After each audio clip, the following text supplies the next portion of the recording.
चुनावी तैयारियों को लेकर की गई एक अहम प्रेस कॉन्फ्रेंस में बीएसपी प्रमुख बहन मायावती ने एक नीले रंग का 8 पृष्ठों का दस्तावेज जारी किया है। देखने से तो नजर आ रहा है कि ये घोषणा पत्र है, पर यह घोषणा पत्र है नहीं। ये है बीएसपी के पुरानी सरकारों में किए गए जो काम हैं, जो उपलब्धियां हैं, उनका एक ब्यौरा है। और इसका उद्देश्य ये है कि इन उपलब्धियों को घर घर तक पहुंचाया जाए। पिछले विधानसभा चुनाव में बसपा को 1,92,00,000 से ज़्यादा वोट पड़े थे और लगभग 2 करोड़ तो लोगों को ये पहुंचाना ही होगा बसपा को। शायद ये 2-2.5 करोड़ से ज़्यादा ही छापा जाए। 8 पृष्ठों का है ये। नीले रंग में इसका फ्रंट है और बैक है। आज इसको जारी किया गया। कल से मैं इसके प्रयास में था कि इसमें क्या कुछ लिखा हुआ है ये मैं जानने की कोशिश कर रहा था, लेकिन इसको सार्वजनिक नहीं किया जा रहा था जब तक बहन मायावती के ट्विटर हैंडल से इसको जारी ना कर दिया जाए। आज बहन जी ने ट्वीट कर दी और 2 ट्वीट करके इसको जारी कर दिया गया। 4-4 पन्नों की 2 ट्वीट में हमें ये प्राप्त हो चुका है। हालांकि बहुत अच्छी क्वालिटी में ये नहीं उपलब्ध हो पाया है। अगर प्रिंटर से इसको लेते, जिस प्रिंटर ने इसको छापा है, गोपालगंज में जो प्रकाश प्रिंटर है, अगर वहां से इसकी पीडीएफ फाइल मंगाते एक्चुअल, तो ये बेहतर होता। लेकिन किसी ने फोटो खींच के इसको स्कैन करा है, इसीलिए क्वालिटी काफ़ी ख़राब हो गई है। बहरहाल इसमें क्या कुछ लिखा है हम देखते हैं। पहले पेज में तो लिखा है कि अगर यूपी की जनता 2022 में बीएसपी को सरकार बनाने का मौका देती है तो ऐसे ही प्रदेश के ज़रूरी काम किए जाएंगे और बसपा बिना किसी घोषणाओं के काम करती है। दूसरे पृष्ठ से यहाँ पे उपलब्धियां हैं और सबसे पहली जो उपलब्धि है वो कानून द्वारा कानून का राज है। और बताया गया है कि सुरक्षा और सम्मान की गारंटी दी जाएगी, जो कि संविधान में के अंतर्गत किसी भी सरकार की पहली जिम्मेदारी होती है। और इसके बाद बताया गया है कि कुल मिलाकर इससे पूरे प्रदेश में प्रचलित गुंडा टैक्स माफिया राज और हर प्रकार की जो अराजकता है वो खत्म हो गई थी। दृढ़ इच्छा शक्ति दिखाने की बात की गई है, जिसके तहत एक सांसद को सीएम निवास से गिरफ्तार कराया गया था। तो ये पुराना प्रकरण है, आपको मालूम होगा। इसके अलावा यूपी की राजनीति का अपराधीकरण और अपराध के राजनीतिकरण के काले युग का अंत हुआ तथा विषैली राजनीति की समाप्ति हुई। आगे बताया गया है कि तनाव और दंगा और हिंसा, जातीय हिंसा, सांप्रदायिक हिंसा से मुक्त रहा था 5 साल का जो शासन था। इसके आगे वाले पॉइंट में लिखा गया है कि बसपा की जो सरकार है वो हवाई बातें नहीं करती, कागजी घोषणाएं नहीं करती, बल्कि बहन जी की सरकार के दौरान जनहित और जन कल्याण के ऐतिहासिक काम समयबद्ध तरीके से किए गए थे, जो आज भी मिसाल है। इसके आगे लिखा है कि गन्ना किसानों की बात हो रही है और कहा गया है कि गरीबों, मजदूरों, वकीलों, कर्मचारियों, व्यापारियों के हितों की रक्षा के साथ साथ देश की रीढ़ किसानों की उपज का लाभकारी मूल्य दिलाकर उनकी तरक्की के जो मार्ग हैं वो प्रशस्त किए गए थे। कहा गया है कि यूपी के गन्ना किसानों के शोषण आदि को रोककर उनकी उन्नति हेतु कई कारगर उपाय किए गए थे। लगभग 25 लाख गन्ना किसानों को सीधे उनके मोबाइल नंबर पर गन्ना पिराई का कैलेंडर, पर्ची तोल और गन्ना मूल्य भुगतान, ये सब सूचना जो थी, ये पहली बार ये व्यवस्था लागू की गई थी। जो उत्तर प्रदेश के लोग हैं, किसानी से जुड़े हुए हैं, उनको ये सारी बातें मालूम होंगी। गन्ना समर्थन मूल्य में अभूतपूर्व वृद्धि की गई थी और ये बात तो राकेश टिकैत साहब ने भी कही है कि मायावती सरकार में सबसे ज़्यादा दाम बढ़े थे, एमएसपी जो बढ़ाया गया था। उसके अलावा जो दुग्ध उत्पादन में यूपी अव्वल बना रहा था। किसानों का जो पिछले शासनकाल में गन्ना मूल्य का बकाया सहित 42,765 करोड़ रुपए जो था वो भुगतान किया गया था और उनकी जो आय थी वो दुगनी हो गई थी। इसके अलावा कृषक दुर्घटना बीमा योजना के तहत किसानों का 1 लाख का बीमा हुआ था। और यूपी में पहली बार प्रगतिशील भूमि अधिग्रहण नीति लागू की गई, जिसके तहत भूस्वामी के परिवार के किसी व्यक्ति को उपयुक्त रोजगार देने का भी प्रावधान किया गया था। जबकि माननीय कोर्ट को वर्तमान समय से में भी तीखी टिप्पणी करनी पड़ी कि बिना क्षतिपूर्ति के भूमि का अधिग्रहण क्यों। तो मुआवजे की जो मांग है, देखिए किसान की जो ज़मीन चली जाती है तो उसको समुचित मुआवजा मिलना चाहिए। तो इसको लेके भी उस सरकार में बसपा की में काम हुए थे। साथ ही कृषि भूमि आवंटन योजना के तहत कई लाख गरीब और भूमिहीन परिवारों को भूमि का आवंटन दिया गया था। आपको मालूम होगा अनुसूचित जाति के लोगों को भी विशेष रूप से पट्टे मिले थे।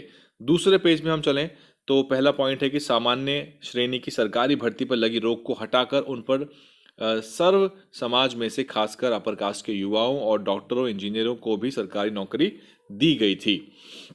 और बेरोजगार की बात करें तो बसपा की सरकार में को बहुत सारी भर्तियां हुई थी। लोग आज भी, क्योंकि मैं ग्राउंड रिपोर्ट करके लौटा हूं, तो वहाँ बता रहे हैं कि एक एक गांव में 20-20, 25-25 युवा हैं जिनको उस समय नौकरी मिली थी। बैकलॉग जो था खाली पड़े सरकारी पदों का, उसको विशेष अभियान जो स्पेशल ड्राइव होती है SC ST के लिए, रिक्रूटमेंट ड्राइव, उसके तहत उसको भरा गया और बड़ी संख्या में लोगों को स्थायी सरकारी नौकरी मिली। इसके अलावा 3 जून 1995 को BSP की यूपी में बनने वाली पहली सरकार ने पूरे देश में पहली बार समाज कल्याण विभाग से अलग करके अनुसूचित जाति, जनजाति, पिछड़ा वर्ग, अल्पसंख्यक विभाग और विकलांग कल्याण विभाग, बेसिकली समाज कल्याण को और SC ST OBC और हैंडीकैप वेलफेयर को अलग किया गया, एक सेपरेट मिनिस्ट्री बनाई गई बेसिकली। तो ये काफ़ी अच्छा एडमिनिस्ट्रेटिव रिफॉर्म था और इन विभागों के बजट भी बढ़ाए गए। इसके अलावा इन वर्गों के छात्रों को शासन, प्रशासन, डॉक्टरी, इंजीनियरिंग और प्रबंधन आदि के प्रोफेशनल क्षेत्र में भी अच्छी भागीदारी सुनिश्चित करने के उद्देश्य से इनके लिए लखनऊ में छत्रपति शाहूजी महाराज प्रशिक्षण केंद्र की स्थापना की गई। SC ST वर्ग की आर्थिक दशा सुधारने हेतु 25 लाख रुपए तक के सरकारी ठेकों में पहली बार आरक्षण की सफल व्यवस्था की गई। तो आप देख सकते हो ना, एक तरफ आरक्षण खत्म किया जा रहा है, निजीकरण को बढ़ावा दिया जा रहा है, वहीं दूसरी तरफ बसपा की सरकार में ठेकों में, सरकारी ठेकों में 25 लाख रुपए तक के सरकारी ठेकों में आरक्षण की व्यवस्था बनाई गई थी। ये अभूतपूर्व था। एफर्मेटिव एक्शन का इससे बड़ा प्रमाण हो नहीं सकता, पूरे भारत में ये कहीं नहीं हुआ है। और इसके बाद स्थिति सुधरी लोगों की, क्योंकि ठेकेदारी में भी आपको आरक्षण मिल गया। 1995 में ही मुस्लिम समाज के पिछड़े लोगों को जाति प्रमाण पत्र जारी करने के लिए स्पष्ट शासनादेश जारी किया गया, जिससे कि वे लोग भी आरक्षण की सुविधा प्राप्त कर सकें। जबकि पिछले सपा शासनकाल से की पिछड़ा वर्ग आयोग इसको लागू करने की सिफारिश लंबित पड़ी हुई थी। तो ये जाति प्रमाण पत्र को लेके जो मुस्लिम समुदाय के जो OBC के लोग होते हैं उनको कास्ट सर्टिफिकेट में दिक्कत आ रही थी। उसके अलावा 98,000, मैं साफ इसको पढ़ नहीं पा रहा हूँ, शायद 98 होना चाहिए, 98,000 विशिष्ट BTC शिक्षकों पर और 5,000 उर्दू शिक्षकों की भर्ती की गई और स्कूलों का विद्युतीकरण और बाउंड्री वॉल का निर्माण किया गया।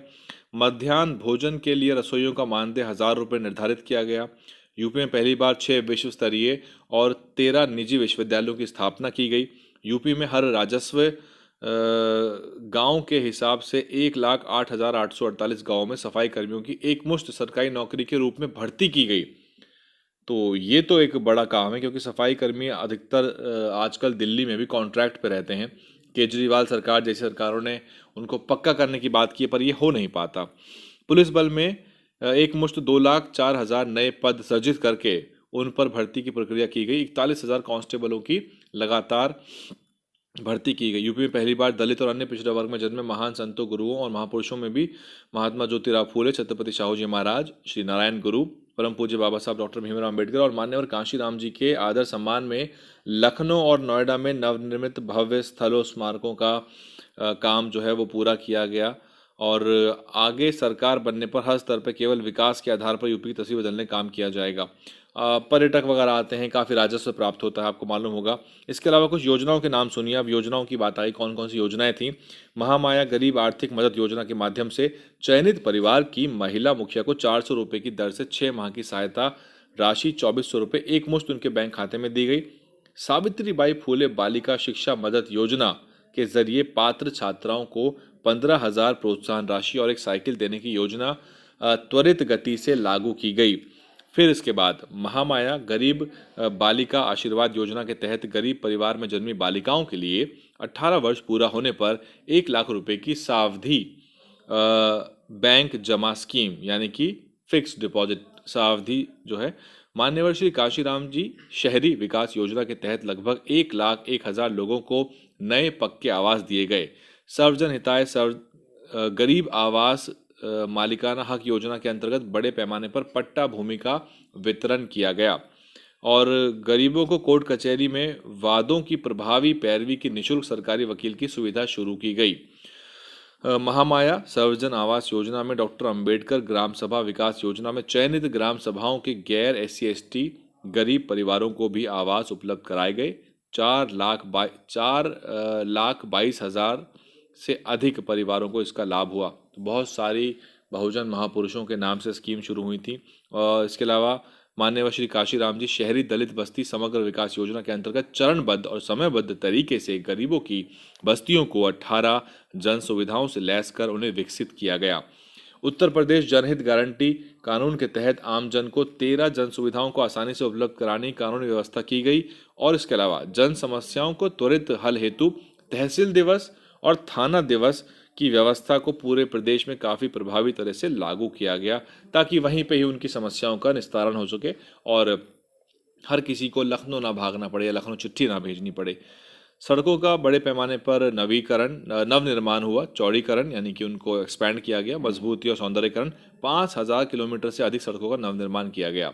2195 गाँव में 3332 किलोमीटर की सड़क का निर्माण किया गया। साथ ही लखनऊ में यूपी की महिला पंचायत प्रतिनिधियों के ठहरने के लिए छात्रावास का निर्माण किया गया। राजधानी लखनऊ के मशहूर हजरतगंज प्रधान को खुले बिजली तारों से मुक्त करके उसे दिल्ली के कनॉट प्लेस की तर्ज पर उसका विकास किया गया। हजरतगंज की जो मार्केट है, one of the best market है लखनऊ की, और सही कहा जा रहा है कि दिल्ली के कनॉट प्लेस की तर्ज पे वहाँ वैसे ही पिलर बना दिए गए हैं जैसे पिलर दिल्ली में हैं। अयोध्या, काशी, मथुरा, वृंदावन, इलाहाबाद, कन्नौज, आगरा, कानपुर, बिठूर, मेरठ आदि प्रमुख नगरों में बुनियादी जन सुविधाओं का समयबद्ध विकास किया गया। 5वें पेज पे क्या लिखा है देख लेते हैं। अब हम इसके सेकेंड लास्ट पेज पे आ गए हैं, 5 और 7। बुंदेलखंड में ITI और पॉलिटेक्निक कॉलेजों की स्थापना की गई। महामाया प्राविधिक विश्वविद्यालय गौतम बुद्ध नगर जिले में लखनऊ के बाद दूसरे प्राविधिक यूनिवर्सिटी के रूप में उसकी स्थापना की गई। सहारनपुर, गाजियाबाद, लखनऊ, कानपुर, बाराबंकी में ट्रॉमा सेंटर का निर्माण किया गया, तो ये चिकित्सा संबंधी सुविधाएं पर भी काम हुआ था। और डॉक्टर शकुंतला मिश्रा राष्ट्रीय पुनर्वास विश्वविद्यालय लखनऊ की सरकारी क्षेत्र में स्थापना की गई। और ये जो यूनिवर्सिटी है अभी चर्चा में भी थी, KBC में जो विजेता रही हैं वो इसी यूनिवर्सिटी से उन्होंने पढ़ाई करी है। और यहाँ पे जो स्पेशली एबल्ड स्टूडेंट्स होते हैं या फिर जो डिफरेंटली एबल्ड होते हैं उनको यहाँ पढ़ाया जाता है। दिल्ली के नज़दीक जिला गौतम बुद्ध नगर में विश्व स्तरीय गौतम बुद्ध विश्वविद्यालय की स्थापना की गई, जिसमें गरीब होनहार छात्रों को विदेशों में आगे पढ़ने की सरकारी खर्च पे व्यवस्था की गई। तो गौतम बुद्ध नगर की गौतम बुद्ध यूनिवर्सिटी तो आपने देखी होगी, मतलब इतनी अच्छी और इतनी वेल डिज़ाइन यूनिवर्सिटी भारत में है नहीं, और बहुत ही ज़बरदस्त आर्किटेक्चर भी है। और गौतम बुद्ध तथागत बुद्ध की जो वहाँ मूर्तियाँ जगह जगह पे लगी हुई हैं। इसके अलावा मान्यवर श्री काशीराम जी उर्दू अरबी फारसी यूनिवर्सिटी की स्थापना लखनऊ में IIM के पास की गई, जिसका भी नाम सपा सरकार द्वारा जातिवादी और राजनीतिक द्वेष के कारण नवनिर्मित जिलों के नामों की तरफ बदल दिया गया। और इसके अलावा लखनऊ में उत्तर भारत की पहली मेडिकल यूनिवर्सिटी की देश में आरक्षण के जनक छत्रपति शाहूजी महाराज के नाम पर स्थापना की गई, जिसका नाम सपा सरकार ने दुर्भाग्यपूर्ण तरीके से किंग जॉर्ज मेडिकल यूनिवर्सिटी कर दिया, जबकि इस नाम पर पहले ही वहाँ पर आपको मालूम होगा KGMU वहाँ पर पहले से ही मौजूद है। KGMC king George medical college, KGMC Lucknow सहित आगरा, कानपुर, मेरठ आदि सरकारी मेडिकल कॉलेज में MBBS और PG की पढ़ाई की सीटें बढ़ाई गई। करीब 11,000 स्वास्थ्य उपकेंद्रों के भवनों का निर्माण किया गया। अलग से आयुष विभाग तथा यूनानी निदेशालय की स्थापना की गई। विभिन्न छात्रवृत्ति योजनाओं में लाभार्थियों की संख्या में अभूतपूर्व वृद्धि की गई। और इसके अलावा पूरे यूपी में आंगनवाड़ी केंद्र और उनके संचालकों की संख्या काफ़ी बढ़ाई गई। बौद्ध परिपथ का समुचित विकास करके विदेशी पर्यटन को बढ़ावा देकर स्थानीय लोगों को रोजगार के लिए नए अवसर बढ़ाने का प्रयास किया गया। कुशीनगर में नए एयरपोर्ट का विकास भी उसी योजना का हिस्सा था जिस पर कार्य BSP सरकार में शुरू किया गया था, जिसको अभी हाल ही में प्रधानमंत्री नरेंद्र मोदी जिसका उद्घाटन करके आए हैं। और इसकी जो परियोजना थी, कार्य योजना थी, ये बसपा सरकार में बन गई थी। अयोध्या में अंतर्राष्ट्रीय रामलीला केंद्र की स्थापना की गई थी। अयोध्या में सरयू नदी के घाटों का जीर्णोद्धार किया गया और 14 कोसी परिक्रमा मार्ग का चौड़ीकरण और सुदृढ़ीकरण करके सीवेज ट्रीटमेंट प्लांट का निर्माण किया गया। तो वहाँ पे सीवेज की बहुत बड़ी समस्या थी, उसका समाधान हुआ था बसपा कार्यकाल में। असंगठित क्षेत्र की श्रमिकों मजदूरों की मजदूरी लगभग दुगनी की गई। और गोमती नदी को प्रदूषण से बचाने हेतु राजधानी लखनऊ में एशिया का सबसे बड़ा सीवेज ट्रीटमेंट प्लांट लगाया गया। मान्यवर श्री काशीराम जी के नाम से अंतर्राष्ट्रीय खेल पुरस्कार और गायन क्षेत्र में उत्कृष्ट कलाकारों के लिए संत रविदास कला पुरस्कार। तो आप देख सकते हैं सब कुछ बहुजन विचारधारा पे हुआ था। और यही कारण है कि बड़े पैमाने पर जो जिनको पचा नहीं ये सब, उन्होंने बड़े षड्यंत्र बसपा के खिलाफ किए और बसपा भी काउंटर करने में उनको सक्षम नहीं रह पाई, क्योंकि बसपा के पास कोई सोशल मीडिया का मैकेनिज्म उस ज़माने में था नहीं और अभी भी बड़े पैमाने पर नेटवर्क तैयार नहीं हो पाया है।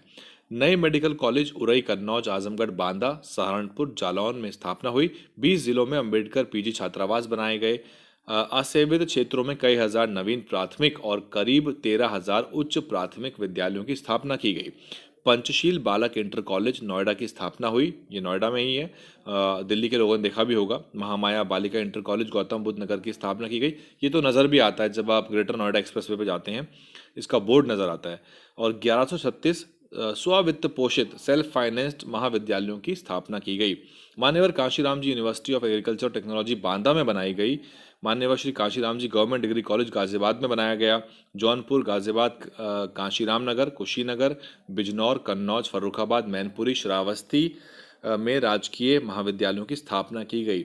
मान्यवर श्री कांशीराम जी राजकीय मेडिकल कॉलेज सहारनपुर में बनाया गया। मान्यवर Shri Kanshi Ram ji UP institute of technology Lucknow में बनाया गया। इसके अलावा सावित्रीबाई फूले गर्ल्स हॉस्पिटल कानपुर में उसकी स्थापना की गई। नोएडा में SC/ST गर्ल्स के लिए हॉस्टल का निर्माण किया गया। नोएडा से आगरा तक यमुना एक्सप्रेसवे का निर्माण किया गया और गौतम बुद्ध नगर के जेवर में पूरी तैयारी के साथ ताज इंटरनेशनल एयरपोर्ट और एविएशन हब परियोजना की केंद्र से स्वीकृति की मांग की गई, जिसे उस समय केंद्र की कांग्रेस सरकार ने नहीं माना, नहीं तो वो जेवर का एयरपोर्ट का निर्माण तभी शुरू हो जाता, जिसको अब बीजेपी की सरकार निर्मित करवा रही है। ग्रेटर नोएडा से बलिया तक 8 लेन की बहुत ही बड़ी एक गंगा एक्सप्रेसवे की परियोजना की शुरुआत थी। लगभग 1000 किलोमीटर का ये होता और लखनऊ मेट्रो रेल परियोजना की शुरुआत उस समय पर हुई थी, जो कि सपा कार्यकाल से होते होते अब जाके वो बनी है। Delhi Noida greater Noida metro rail link पर काम शुरू करवाया गया था। नोएडा में महामाया फ्लाईओवर का निर्माण, उसका नाम अभी भी महामाया फ्लाईओवर है, आपने देखा होगा, उसका निर्माण कराया था। और सबसे बड़ी बात कि आतंकवाद से निपटने के लिए ATS का गठन उत्तर प्रदेश में बसपा सरकार के दौरान हुआ था। इसके अलावा नगवा वाराणसी में संत रविदास घाट का निर्माण हुआ। 80 घाट का मरम्मत और सौंदर्यीकरण, सीवर लाइन फ्लाईओवर का निर्माण और मंडल मुख्यालयों पर 17 वृद्धाश्रमों की स्थापना। भारत का पहला formula 1 track Buddha international circuit का निर्माण हुआ और यहाँ पर फार्मूला 1 की रेस भी कराई गई, जो कि बहुत ही महंगी रेस होती है। अरबों रुपए का ये आयोजन होता है और पूरे भारत में बहुत सारे बड़े बड़े इंडस्ट्रियल राज्य होंगे। रेसिंग कल्चर साउथ में होगा, बेंगलोर में होगा, लेकिन फार्मूला 1 का सर्किट अगर कहीं बन पाया और रेस हो पाई तो केवल BSP सरकार में ऐसा हुआ था और ये उपलब्धि है एक तरह से। और रेस भी करवाई उसके बाद तो फिर रेस हो भी नहीं पाई और भारत उसके बाद दोबारा कोई रेस को ले नहीं पाया, होस्ट नहीं कर पाया। लखनऊ में 3000 सीटों वाला भव्य डॉक्टर अम्बेडकर ऑडिटोरियम बनाया गया। लखनऊ में जर्जर हो गई सिंचाई विभाग के मुख्यालय को तोड़कर भव्य कार्यालय और आवासीय कॉलोनी का निर्माण किया गया। फैजाबाद और मिर्जापुर में 300 माफ़ कीजिएगा, मैं पढ़ नहीं पा रहा हूँ उसको क्योंकि कुछ ये PDF की स्थिति खराब है, क्योंकि ये फ़ोटो खींच के बनाया गया PDF है, इमेज बहुत क्लियर नहीं है। लखनऊ में शहीद पथ पर 100 बेड का बाल रोग चिकित्सालय बनाया गया। मान्यवर श्री कांशीराम जी मल्टी स्पेशलिटी हॉस्पिटल लखनऊ में बनाया गया। अब मैं 7वें और आखिरी वाले इसके पृष्ठ पे आ गया हूँ, क्योंकि जो इसका आखिरी पृष्ठ है उस पर तो कुछ नारे लिखे हुए हैं और प्रकाशक का नाम लिखा हुआ है। आखिरी 7वें पेज पे क्या लिखा है सुन लीजिए। Doctor Bhimrao Ambedkar multi speciality hospital Noida में बनाया गया। मान्यवर श्री कांशीराम जी इंटरनेशनल कन्वेंशन सेंटर का निर्माण हुआ। 7 नए मेडिकल कॉलेज के निर्माण पर काम शुरू किया गया। 6 नए इंजीनियरिंग कॉलेज बनाए गए, 2 homeopathic college, 2 paramedical college, 24 plus polytechnic college और 6 विश्व स्तरीय विश्वविद्यालय, 200 से अधिक डिग्री कॉलेज, 572 हाई स्कूल और 5549 से अधिक प्राइमरी स्कूल, 100 से अधिक ITI कॉलेज खोले गए। नए 41 पॉलिटेक्निक खोले गए। प्रशासनिक सुधार के लिए 6 नए मंडलों का गठन किया गया। तो उत्तर प्रदेश में वर्तमान में 18 मंडल हैं, जिसमें 75 जिले जो हैं बटे हुए हैं। जिले की प्रशासनिक व्यवस्था को चुस्त दुरुस्त और बेहतर जनसेवा के उद्देश्य से यूपी में कन्नौज, महोबा, बागपत, कुशीनगर, श्रावस्ती, चंदौली, संत कबीर नगर, संत रविदास नगर, प्रबुद्ध नगर, भीम नगर, रमाबाई नगर, छत्रपति शाहू जी महाराज, बलरामपुर, पंचशील नगर, अंबेडकर नगर सहित 23 नए जिलों का गठन किया गया, जिसमें से अधिकतर का नाम सपा सरकार ने अपनी जातिवादी सोच और द्वेष के कारण बदल दिया। बहुत सारे बदल दिए गए। हापुड़ का नाम भी पंचशील नगर था, अमरोहा का नाम ज्योतिबा फुले नगर था, शायद वो बदल दिया गया अभी भी या नहीं बदला गया होगा। तो जेपी नगर के नाम से उसको जाना जाता है। 23 जिला अस्पताल, 23 जिला एवं सत्र न्यायालय, 23 जिला अधिकारी कार्यालय, 23 विकास भवन, 23 पुलिस लाइन, 23 आरटीओ ऑफिस का निर्माण हुआ था। इसके अलावा 45 से अधिक नई तहसीलों का गठन किया गया, 40 से अधिक विकास खंड बनवाए गए, 28,419 से अधिक अंबेडकर ग्रामों का संपूर्ण विकास किया गया, 2400 सामुदायिक केंद्र स्थापित किए गए, बिजली आपूर्ति में आवश्यक सुधार के लिए 400 नए विद्युत उपकेंद्रों और 3000 किलोमीटर नई लाइनों का निर्माण किया गया। अब बिजली के क्षेत्र में आत्मनिर्भरता के लिए 12 करछना, मेजा, ललितपुर सहित कई परियोजनाओं की शुरुआत की गई और 5346 मेगावाट का अतिरिक्त विद्युत उत्पादन किया गया। तहसील से लेकर माननीय उच्च न्यायालय में कार्यरत सरकारी वकीलों की फीस में कई गुना की सम्मानजनक वृद्धि की गई। घरेलू उपयोग के रसोई गैस सिलेंडर को कर मुक्त किया गया और इस टाइम सिलेंडर के दाम आपको मालूम होंगे। तो ये थे पूरे के पूरे बीएसपी के कार्य। और आखिरी में नीले रंग का जो उसका कवर है, बेसिकली ये फ्रंट में नीला है और आखिर में बैक कवर है वो भी नीले रंग का है। बीएसपी क्या पहचान, ये सब नारे लिखे हुए हैं। प्रकाशक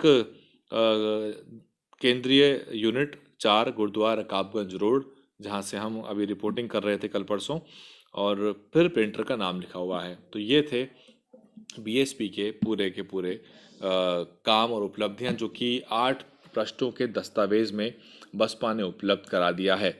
कितनी संख्या इसकी छपेगी ये तो साफ नहीं है, और लेकिन 2-2.5 करोड़ तो कम से कम छपना ही चाहिए, क्योंकि इसको घर घर पहुंचाना है, एक एक हाथ में दिया जाएगा, क्योंकि बसपा इसके ऊपर बैंक कर रही है। हालांकि ये एकमात्र जो है तरीका नहीं होना चाहिए प्रचार का, इसके बहुत सारे और तरीके हैं। इसमें ऑडियो विजुअल और आईटी के टूल्स का भी इस्तेमाल होना चाहिए। मसलन बीजेपी इस समय एलईडी स्क्रीन्स और लाउड स्पीकर के ज़रिए अपनी उपलब्धियों को, पीएम मोदी और योगी के भाषणों को गांव-गांव में घुमवा रही है। जो यूपी के लोग हैं वो देख रहे होंगे, बीजेपी के रंग में रंगा एक छोटा टेम्पो, जिसको छोटा हाथी कहा जाता है यूपी के अंदर, वो घूम रहा है। बहरहाल बेहतर होता कि आज इसकी अच्छी पीडीएफ हमको उपलब्ध करा दी जाती, तो ये पढ़ने में आसानी आती और थोड़ा सा ज़्यादा क्लियर इसको होता, तो शेयरिंग बेहतर होती, क्योंकि जो उपलब्ध ट्वीट में कराया गया है वो बहुत ज़्यादा क्लियर नहीं है। और जब हम इस तरह के चीज़ों को उपलब्ध कराते हैं तो ध्यान रखना चाहिए क्वालिटी, क्योंकि वही क्वालिटी जो है आज पूरे के पूरे सोशल मीडिया पे घूम रही है। प्रयास किया था मैंने बेहतर पीडीएफ को प्राप्त करने का, क्योंकि पब्लिशर जो है, जो प्रिंटर है, उसके पास तो इसकी प्रॉपर ओरिजिनल फाइल होगी जिससे छपा होगा, वो उसकी पीडीएफ कन्वर्ट करके आपको दे सकता था, लेकिन वो मांगनी पड़ेगी प्रिंटर से। तो फिलहाल ये उपलब्धियां जो बीएसपी की थी वो मैंने दे दी। इसके ऊपर बीएसपी बैंक कर रही है, बहुत ज़्यादा रिलाई कर रही है, लेकिन मैं बता दूं कि सोशल मीडिया के ज़माने में कागज़ों से ज़्यादा ऑडियो विजुअल माध्यमों की अहमियत है।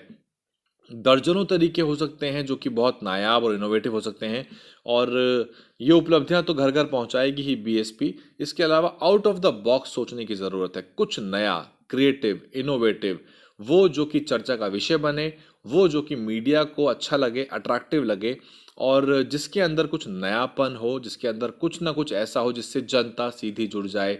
चाहे ढोल बजाए जाए, चाहे बाबा साहब के, काशीराम के जीवन के ऊपर नाटकों का मंचन कराया जाए, चाहे तो बीएसपी के पुराने कार्यकालों में जो उपलब्धियां हुई हैं उसकी ऑडियो विजुअल डॉक्यूमेंट्री को बड़ी बड़ी स्क्रीन लगा के हर नुक्कड़ पे दिखाया जाए, कुछ भी हो सकता है। मेरे पास तो 2 दर्जन ऐसे आइडियाज़ हैं जिसको मैं अगर यहाँ बता भी दूंगा तो दूसरी पार्टियां उस पर काम करना शुरू कर देंगी। तो फिलहाल डीएनएन हिंदी पे इतना ही। मैं हूं वैभव कुमार। बहुजन सत्ता के संघर्ष को जारी रखने के लिए डीएनएन हिंदी को आर्थिक सहयोग की जरूरत है। सहयोग राशि सीधे हमारे अकाउंट में या फिर गूगल पे, फोन पे और पेटीएम के जरिए भी भेज सकते हैं।